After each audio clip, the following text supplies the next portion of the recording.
我送你们打车。哎，不用，坐我车就行。你买车了？啊，嗨，一个车也没多贵，我把车就停在面馆门口了。走吧。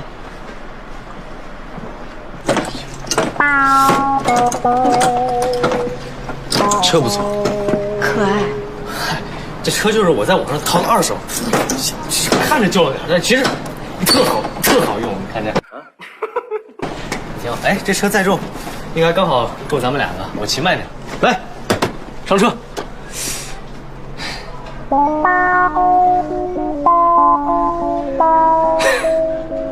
嗨，没事儿，这是小意思啊，整一下就好了，没事啊。我带你去打车。不用了，我自己去就好。谁呀？我男朋友，我先去前面打车了，拜拜，拜拜。喂，吕先生交男朋友了？意不意外？